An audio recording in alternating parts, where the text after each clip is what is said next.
saaxiibada qiimiga badan oo ku soo dhawaada mar kale iyo IM252 sawirada shaashadaha telefoonada la saarto waxay qayb muhiim ah ka ciyaaraan bilicda iyo quruxda telefoonkaaga waxaan maanta ku hayaa barnaamij aad ka heli karto boqolaal kun sawiro ah waliba aad u qurux badan loogu talagalay kaliyana inaad saarato kuna quruxsato kuna bilicsato shaashad telefoonkaaga inta kuma eko waxaan kale ku hayaa isla barnaamijkan inaad ka heli karto boqolaal kun codada kaliya loogu talagalay inaad ku bedelato codad telefoonkaaga codadkan waxa ku jira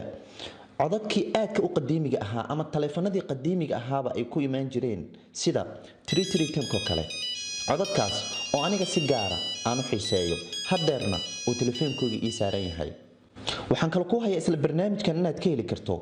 tobaneeyo kun codada loogu talagalay inaad saarato codka ogeysiisyada ku saaran tusaale ahaan markii uu fariin ku soo dhacayo codka ku saaran oo kale inaad ku bedelan karto isla barnaamijkan waxaad ka heli kartaa sawirada shaashadaha dhaqdhaqaaqa ee loo yaqaan live wallpaperska aan ku sii wada bishaarada isla barnaamijkan waxaad ka heli kartaa ama aad ku isticmaali kartaa telefoonkaaga noocu doonaba ha noqdee haddii uu yahay iPhone waxaad ka heli kartaa App Store-kaaga haddii uu yahay Android sida Samsung, HTC, Tecno iyo kuwa la midka ah waxaad ka heli kartaa Play Store-kaaga haddii aan ku soo gabagabeeyana barnaamijkan wuxuu ka mid ahaa shantii barnaamij ugu fiicneyd sanadii laga tagay ee 2016 saaxiibada qiimiga badan oo si aad barnaamijka Zaj ugu la soo degto telefoonkaaga waxaad kaliya tagaysaa barnaamijka Play Store haddii aad isticmaalayso Android sida Samsung, HTC, Tecno iyo kuwa la midka ah waxaad kadibna qoraysaa ama aad raadinaysaa magaca ah Zaj hadda waxaad jeedaa inuu ii soo baxay Zaj ringtones and wallpapers isagaas ayaan dooranayaa isla markaa waxaad jeedaa hadda barnaamijka in uu aniga telefoonkayga ku jiro haddii meeshan uu ku yiraahdo install macnaheedu kuma jiro waa inaad install lahdaa oo aad ku shubataa telefoonkaaga hadda maadaama uu ku jiro waxaan leeyahay kaliya open waxaad jeedaa hadda inuu barnaamijka ii soo furmayo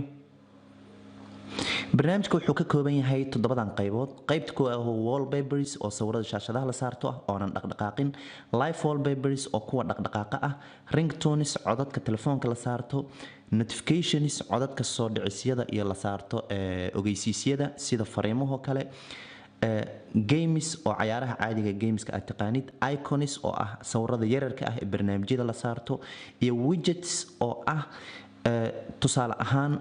kuwa shaashadahan marka shaashadaada qaybta ugu horeyso kala la saarto hadeer saacadan oo kale waxaan kala soo degay isla barnaamijkan Zaj soo haddii aan dib ugu laabto barnaamijka Zaj waxaan hadeer ku bilaabayaa qaybta ugu horeysa ah wallpapers waxaad jeedaa hadeer qaybtan wallpapers inuu ku jiro sawiro badan waliba aad u qurux badan kaliya loogu talagalay inaad ku quruxsato telefoonkaaga haddii sawiradan kuwa kamid aad ka hesho waxaad kaliya sameyn kartaa in sawirka aad ka heshay aad doorato kadibna hadda sawirkan uu igu keydsan yahay telefoonkayga haddii mid kale aan doorto haddii tusaale ahaan aan doorto sawirkan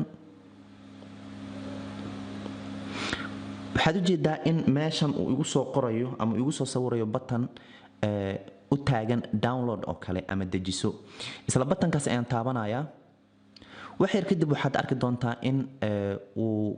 ku kaydsamay sawirkii aad la soo degtay telefoonkaaga haddii aad rabto sawirka inaad aragto qaabka uu telefoonkaaga hadhow ku soo bixi doono markii aad soo degsato aad shaashadaada aad saarato kadib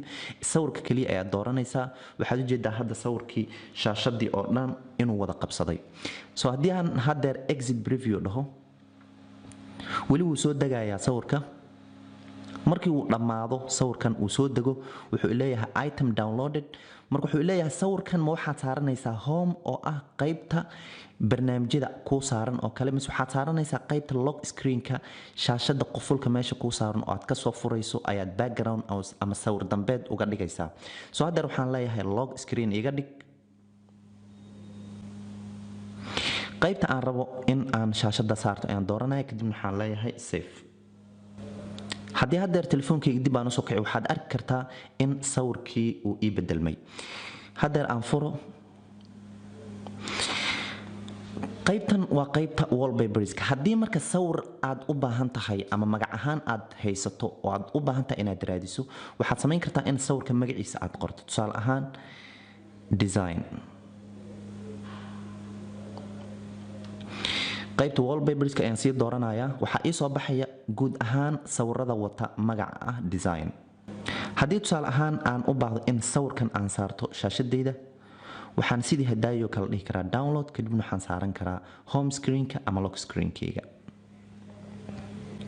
haddii tusaale ahaan aad u baahato, qaybta wallpaperska wuxuu leeyahay qaybo badan oo ah categories. qaybahan waxaa ku jira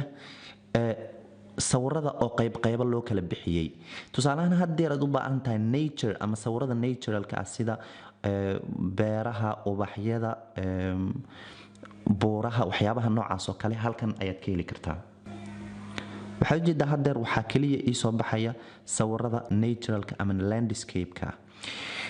haddii aan qaybtan ka dhammaado, waxaan aadayaa qaybta xigta ee ah tusaale ahaan ringtones. toddobadan qayb mid walba si gooni uma geli kara sababta waqti badan ay u baahan tahay, laakiin qaybta ringtones oo kale haddii aan galo, waxaad ujeedaa haddeer meeshan in uu ii soo saarayo codad aad u tiro badan. haddii cod ka mida codadkan aan helo ama aan ka helo,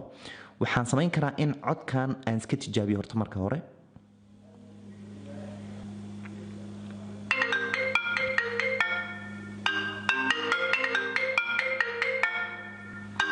aan iska joojiyo codka. haddii aan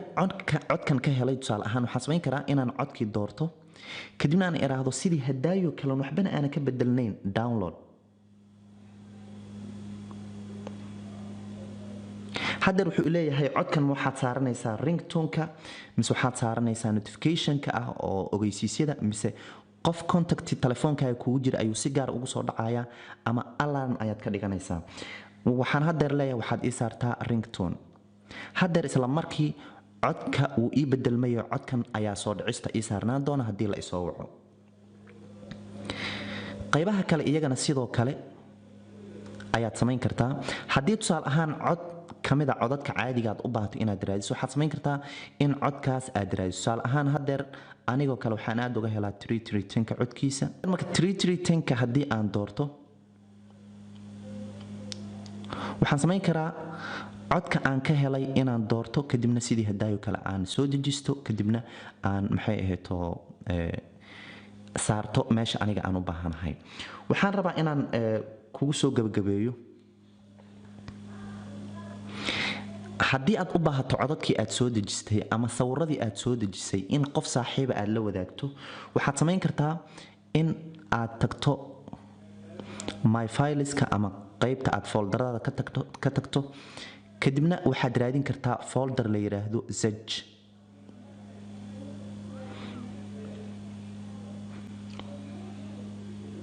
folderkii haddeer waa kan. haddii aan tusaale ahaan tago ringtoneska, waxaa ku jira codkii hadaaya aan soo dejiyey iyo codadka horey aan ula soo degay.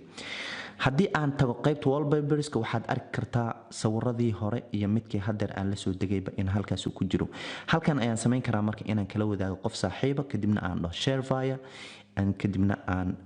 la wadaago qaabkii aan kula wadaagi lahaaba.